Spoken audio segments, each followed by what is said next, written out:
Sanibona bafethu uvano lo amathimi amaningi ayathenga engabe yakhe ithimi iyathenga na indaba esivuke kuzona ke namhlanje bafethu uDithejane. Remember uDithejane ubefuna ama clubs amathathu la eSouth Africa okuyi-Kaizer Chiefs, Mamelodi Sundowns ne-Orlando Pirates. Izolo sithola indaba ke kuthiwa iTS Galaxy iyenqabile ibid adilethwa yini adilethwe ile club le iMamelodi Sundowns. Ithe imali incane kakhulu, iSundowns inayo imali leya bid leya bengamele ukuthi babanikeze, bemele bafake more money in order to get this player. So iTS Galaxy ibona ivalue kaDithejane inkulu kakhulu kunale mali le lethwe iSundowns. So iSundowns ke bafethu ibuyile nayo imali, but ke kubukeka ngathi babelate kakhulu because iclub yale America bafethu le esayine umbekezeli Mbokazi from Orlando Pirates ivele yafika bafethu nemali ethe xaxa yasho ukuthi thina singamsayina uDithejane mlethini. Yabo ipostile ke bafethu iclub iChicago Fire FC yathi kunomdlalo waseSouth Africa ozayo olandelayo abazomsayina bazom-announce. Yabo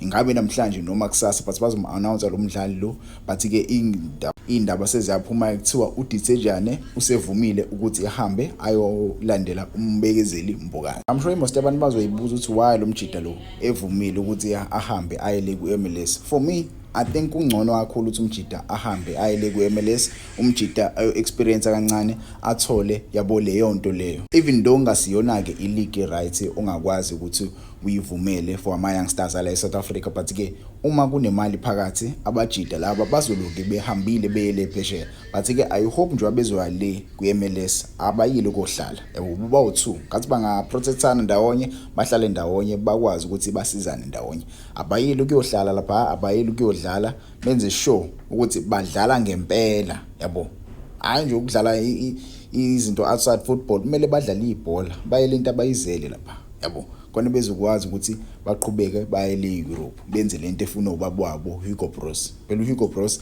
akabafuni beyodlala ku-MLS. Yabo so wena ungangitshela ngokwakho, do you think umjida bekumele ahambe ayele ku-MLS noma kumele ayojoin iSundowns noma iOrlando Pirates? For me this was a good choice eyenziwe yona iTS Galaxy naye umdlali nemanagement yakhe uPhuso Dithejane bakwazile ukuthi bahlale phansi bakhulumisane. Yabo because if he joined iMamelodi Sundowns for yena bengayazi ayithole even i-game time.